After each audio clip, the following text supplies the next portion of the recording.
Hello and welcome to this edition of Stateside with Bob Koczera. I'm your host, State Representative Bob Koczera, representing the north end of New Bedford and the town of Acushnet. And Stateside is a program to avail you of information about state government and about our community. And I'm very honored and pleased to have as my guest for this edition of Stateside the president of Bristol Community College, Dr. Jack Sbrega, who come this June will be retiring after a 17-year tenure as head of our community college here in Bristol County. So, yes. President Sbrega, welcome to Stateside. Thank you for being here. Thank you for having me. It's a pleasure. It's amazing. I can remember when you first came on board, and as a legislator, I knew your predecessor, Dr. Eileen Yes. Farley, and I thought she did a wonderful job.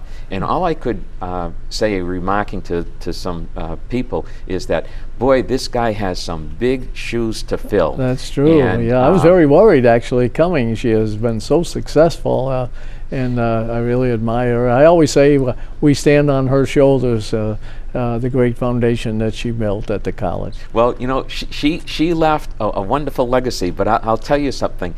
The answer to that question is apparent now, and you certainly filled those shoes. Thank you. You've left for your successor a very high bar. Oh, thank you. And we want to thank you for your service. You know, I've listened to introductions not too long ago. The New England Board of Higher Education at the State House honored you, and it was a tremendous a tremendous recognition of some wonderful service. But the question that I have, and you can give by way of background, but I know that you were born in Massachusetts and raised in Massachusetts. But when you started on your journey, you went to college and you majored in, I'm assuming, history. History, yes.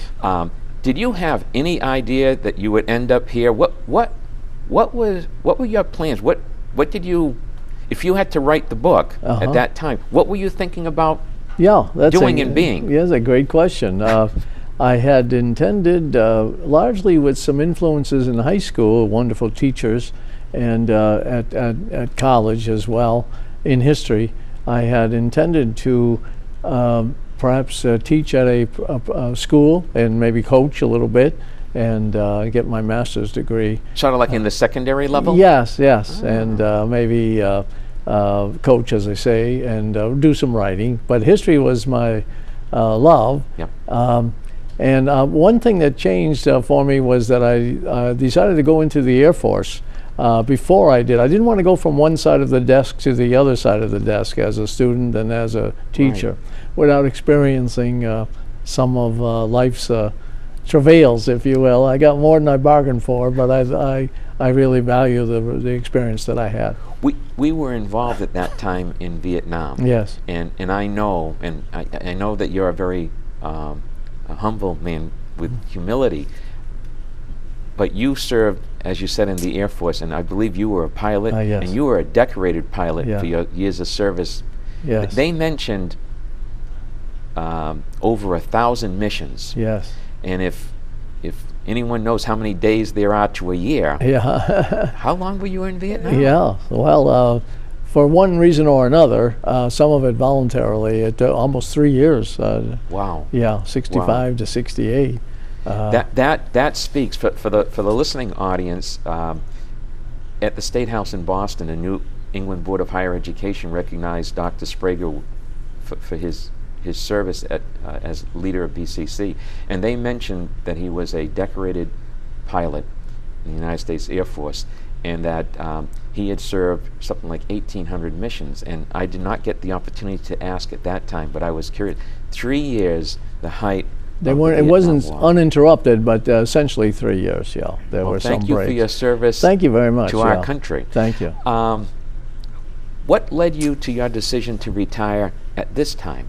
Well, that's a good question. At this point in time. Yeah, that's a good question. I think it's time now for new leadership and to take the college to new levels and different levels. It's not that I've done all I could possibly do, but I do feel it's time for a change, and I have enjoyed these 17 years working with I get a lot of credit, but I must say the wonderful people at the college are primarily responsible for the growth of the college and the quality of the college.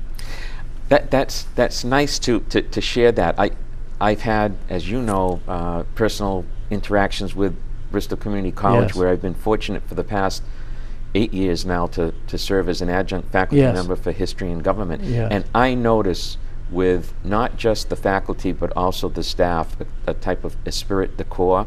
I also notice that a lot of the graduates of the college are employed in various Yes. capacities in Yes. the college, and they all feel good about taking the college to the next step. Yes. and helping the students to be a success, because for many, the people that go to Bristol Community College maybe aren't sure what they want to do, are being pushed to continue their education, are Yes. looking in some way to broaden their education and broaden opportunities for a better life, but it's not easy. Let's take you back a little bit in time and ask, the enrollment of Bristol Community College, as remarked earlier, is like the second largest community college in the state, and there were what, 17 of them? 15, yeah. 15. Yeah. And in terms of the student enrollment growth during your tenure, Yes. any can you give us a sense of how much it's grown just in terms of students? Yes, we've grown about 80% since I started in July of 2000. And another thing I'm very proud of is the diversity of the students and the staff. Over 300% increase in students, multicultural students, Wow. and over 400% in the employment profile. Which is important because you need role models. Yes, as you know from your service in this area, the importance of how important that is. Yeah. No, we see it, and we have to do more in terms of the elementary and secondary education, especially since so many do not speak English, or English Yes. is not the sole language that's spoken at home, so Yes. it's an issue. But 80% is almost doubling the Yeah. size Yes. of the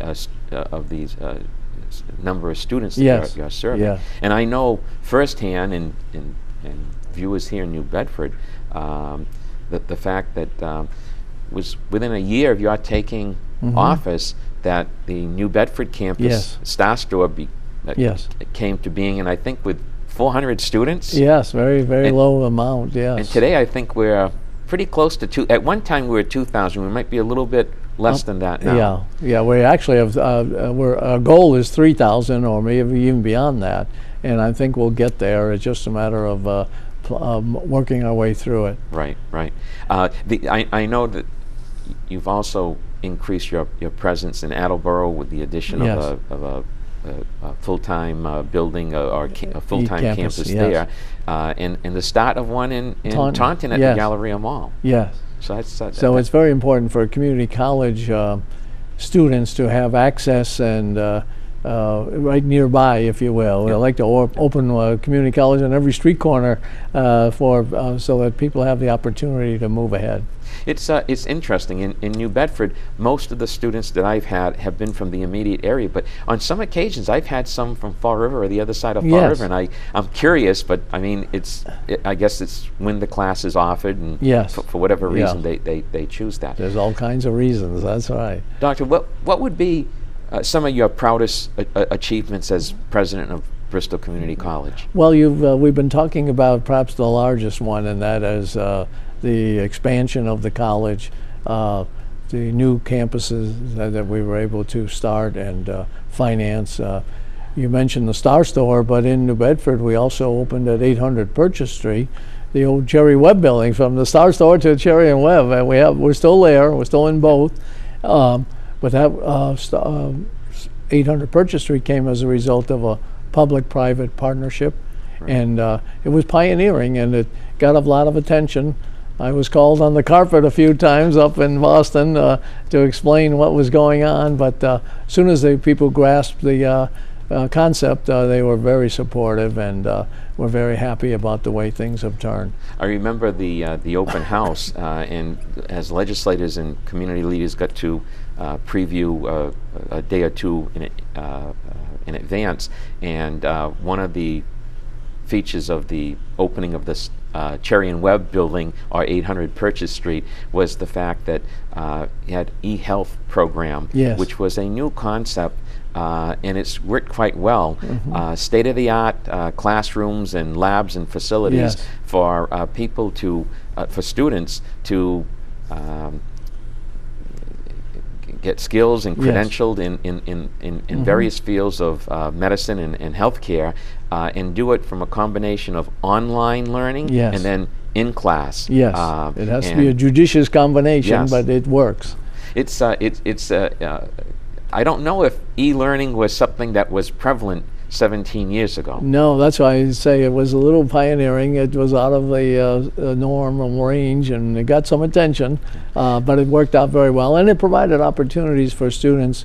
You know, Bill, more than anyone, the healthcare, the role that healthcare plays in the economy in the region. It's true. So we want to try to provide as much as we can, so much support as we can. One of the things that I hear, I'm very interested in workforce development issues and training our workforce as well as at-risk students, is the fact that the greatest need in our region, the whole South Coast region, is in the healthcare Yeah. field. And granted, it's from the personal care attendant level, but right on up to Yes. the various technicians. And it's interesting to note that, and I'm just picking out of the thin air, but there's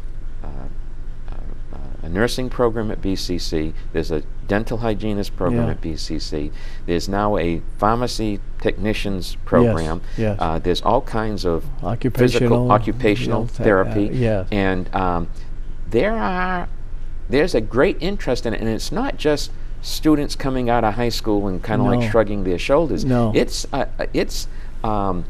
middle-aged adult learners that are looking to take the step. I've run into many that have children that are in school, some in high school, that are continuing their education and doing it in the health Yes, field. yeah. And they're some of the better students, and they have to juggle being a mother and a wife Yes, yes. and running a home Yes. with their education. Yes. So it's really commendable Yes. to see that. And of course, you know, like the governor has made some comments recently in visiting our area.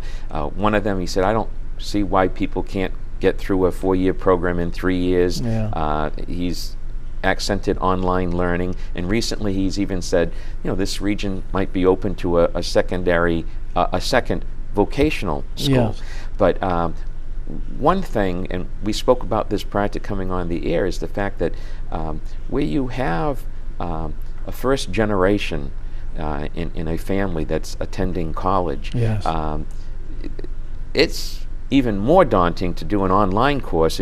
They kind of like need that railing to hold on to. That's right. Of being face to face with the teacher and with classmates and with the support. And one of the things that BCC can rightly take pride in is the fact that they have academic learning centers and support centers on every campus, whether Yes. they're in Attleboro, Taunton, Yes. New Bedford, Fall River, to go and help students succeed. Right. We're very insistent upon that, because the students need all the props, as you call them, and Yeah. support services that they could muster. It's a difficult road. Many of them have formidable personal challenges, work schedules, elderly parent care, child care, transportation. So it's not an easy thing. And I think the people who talk about graduation rates and you must get out in 2 or 3 years, I think should be in awe, really. Right. It's inspiring to see the students at our graduation and the personal obstacles that they've overcome to reach the goal.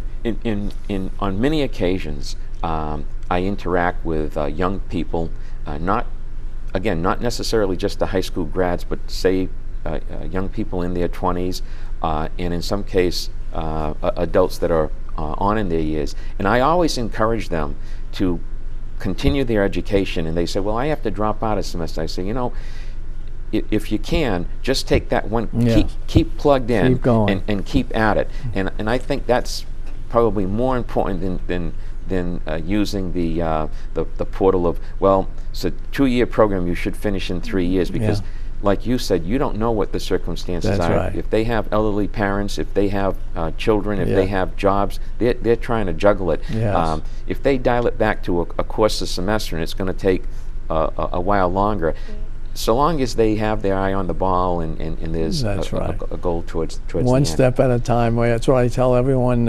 You mentioned English for speakers of other language. We have that course. We have that program. We have courses for high school equivalency before you can get into college.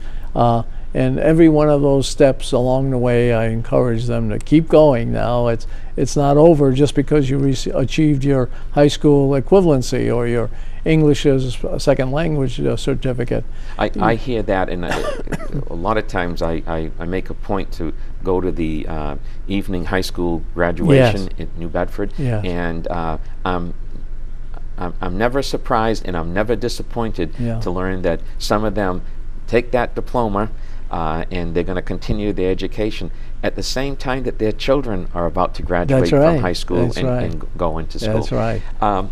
We always do, and we always try to have a admissions office from BCC at those events to further promote their availability to move into higher education. I've always been interested in government and politics and history, and early on people would tell me, never take anything for granted. Always ask for people's vote. You don't know what they're going to do in the ballot box anyway. Everyone's with you after you win. And you know, I guess if you lose, then no one is with you. But the point I'm trying to make is that a lot of times students need encouragement. They need a sense of achievement, and they need to be asked. We come to BCC. We have a welcoming atmosphere. We have support. They need to be encouraged, and that's good to hear from the top, saying that you know, we take advantage of graduation to go and say, hey, here's the table for BCC. And it gets you there, because one of the things that has happened is that what I notice, it seems like every other month the school has entered into an agreement with some college to go and say that if you graduate from BCC, you have 2 years worth of college credit. We will accept them in our program at Salve Regina or at, you know, Emerson, wherever it may be. And this is, and I've heard the message from you many times, Mr. President, about how BCC can make college affordable. And maybe you might want to speak to the fact that someone can get 2 years of college credit, get it recognized at Bridgewater State University, UMass Dartmouth, UMass Lowell, all kinds of schools in this area, save themselves a tremendous amount of tuition, and then complete their final 4 years for a bachelor's degree. And you still have the baccalaureate from that school to hang on your wall if you chose. So it's not only the public higher education, but private schools as well, as you mentioned, Emerson and Boston College, MIT. We've had students go everywhere, Brown. So the real attraction in my mind is the affordability. And another amazing thing that people don't understand is if I start at UMass or Bridgewater, I pay a certain amount for 4 years. But if you start at Bristol and then transfer to one of those schools, you actually pay less when you're there than the people who started there. So the last 2 years. So as the legislature in its wisdom made that incentive for community college students to keep going. So you know, it really is quite a savings. We need to do a lot more to make public higher education in Massachusetts more affordable. When I went to school, I had been accepted in school in Vermont. My dad died in my senior year of high school. I chose to go to what is now UMass Dartmouth. Yes. It was then SMU. And I paid my own way. Yeah. I'm not bragging about it. Yeah. It was affordable. I had a Yeah. summer job, Cape News, and then at Sunbeam Yes. Baking Company in New Bedford, and then eventually I was work study at the college by the time I graduated. Yes. And now it's a little more It's daunting. impossible. Yeah. It really is. They have to take out loans, and Yeah. that means they have financial implications. And it affects their future decisions about careers or marriage or children. But for the ones looking for a 4-year education, it makes sense to go and say, hey, think local first, Yes. Get a couple of years under your belt, and then use those credits to a school of your choice. What are there future directions for BCC that you've set before you? Well, you know, that's a good segue from what you just said. That means from Bristol, we've been talking about Bristol Community College or a community college to a public higher education. But what I think is certainly in the future is dual enrollment and early college and gateway to college. Those 3 programs deal with the liaisons with K through 12. And students, again, parents, savvy parents will find out quickly that you could get double enrollment credit, if you will, college credit and high school credit for graduation by taking these early college courses and dual enrollment courses. So for listeners, what you're saying, Mr. President, if I understand you correctly, is that while you're a student in high school and working towards graduating and getting your diploma, you can also attain college credit. Yes. And so graduate, you go to school, and suddenly those credits that you earned while a high school student attending college courses, you can apply towards that 120 credits that you need for a bachelor's, or a 60 for a and not necessarily, and they're not just BCC credits. I mean, you take them with you wherever you go, and they're college courses. You know how hard students in high school work in advanced placement courses, but there's no guarantee after they've done all that hard work that it will translate into college credit. But these dual enrollment courses are absolutely college credit already. When I went to school, we had the college level entrance placement club. Yes. And so I started off at SMU, and I got 6 credits automatically for U.S. history. I scored in the 98th, 99th Wonderful, percentile. And maybe I missed my calling. I was a poli-sci major, and I should have been history because I liked it so much, but poli-sci was something I set my sights on. And well, you made your life career with it. I eventually got a master's in history from Providence College, and that was my ticket to BCC. We're glad to have you with us, absolutely. I have another question. Yes. In terms of, I guess if you get a do-over, you can always do something better. But any regrets? Well, things have been wonderful, and I've been blessed, and just to work with terrific people. So I really don't have any major regrets. The one thing, and it goes back to funding, but it deals with the wonderful people at BCC. It breaks my heart to have to say no, or we can't afford this great idea that you've just brought to me. And there have been that number of them through the 17 years I've been there. And as I think back, and I know how much greater the college or the region would be if some of these ideas could have been translated. But of course, as you know, money in the Commonwealth is not a popular or a common thing. But you've managed to do well with what you have received. And one of the things that happened not too long ago at the school was the big investment in solar energy. Yes. That it's not only saying, hey, look, this is something futuristic, yes, but it's also saving the college money right now as we speak. Yes. And provides a canopy over the parking lots That's right. in the Fall River campus, which Saves on means that plowing. right, saves on plowing, but it saves on students getting impacted by weather conditions. The plowing is a serendipity for what we're really there for, and that is energy. So the solar canopy provides 70% of our electricity at the campus. Wow. And of course, as you know, we have the Zero Net Energy building that we just opened in science and technology. Yep. And it's wonderful, as you mentioned earlier, for our students to have state-of-the-art facilities. When they graduate and move to the healthcare field or any other field, the private sectors are going to demand state-of-the-art preparation, because that's the equipment and the skills that they'll need. I know we're talking about you and we're talking about BCC, but what you've just said is very true. One of the problems with the UMass system, in particular at UMass Dartmouth, is the fact that they've neglected their capital needs in terms of the condition of buildings and what have you, and it is a recognition that there has to be an investment made to upgrade those facilities. Yeah. It's important to learning, and on the long run it becomes cost efficient and cost effective. I think you're right, and writ large is for the Commonwealth and in fact the nation. We have always tried to set aside, no matter how scarce and precious the resources have been for us, a bit for the upkeep and maintenance, and we don't want to get into a hole that we couldn't climb out.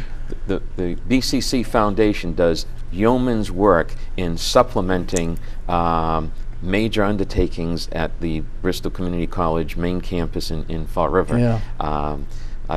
I've participated in some of their fundraising events in the past. I look to continue to do so, and they're very effective in terms of providing the supports that sometimes haven't been there with the You're right. with You're the right. state. And we're moving in. The same foundation is expanding its efforts in New Bedford and Attleboro and Taunton. Glad to hear it. And we have a capital campaign that has been very successful. We started out with a $10 million goal, and we're we're almost at 13 million Wow. at this point, Wow. and we still have many millions left for New Bedford, Attleboro, and Taunton. Over the years, there's been some tremendous benefactors Yes. for BCC. Yes. And I don't know if they were all graduates or just people that from No, the area. They became familiar with the what we were accomplishing at BCC and changing the lives of these students, and they've been really outstanding in their support and the personal wealth that they've provided, not necessarily with a previous connection to BCC. Ah, very good. We have a little over a minute left, Dr. Sbrega, Yeah. and I guess the one question that has to be asked is, come June 30, you're going to Yeah. be stepping down. What are your plans in post, in terms of once you retire? What are you Well, going to it's do? difficult because that's why they call it retirement. But but I do have some history writing projects that I have had in the back burner throughout my career, as well as maybe do a little teaching, maybe not at BCC, but elsewhere. Very good, very good. Dr. Sbrega, it's wonderful having you on Stateside, and I want to close with what I think is a great philosophy and a great approach for a public institution of higher learning. A good friend, Jim Mathis, former president of the New Bedford Chamber of Yes. Commerce, would often be emceeing events. He's a graduate of BCC. Yes. And as he was emceeing the event and he's about to go and introduce you, he'd make some, in light fun, he'd say, it's my pleasure to introduce the voice of Bristol Community Yes. College as you dial the main number where it says, here at Bristol Community College, we are dedicated to changing the world, Yes, learner by learner. that's right. And I think that statement says it all, is that you're focused on the students, you're focused on making that a meaningful experience for them, and it'll become a more wholesome and better one for all of society. Thank But you. it's a great epitaph. I want to wish you all the best Thank in your you. retirement. You and your lovely wife, who I Yes. know is very much involved with the Children's Museum Yes. in Fall River. Yeah. But thank you for being Well, on thank you. Stateside. Thank you for all you do for the constituency. You've been a great server, a great promoter of the region. Thank you. I appreciate that. And I hope you enjoyed this edition of Stateside with Bob Koczera. See you soon.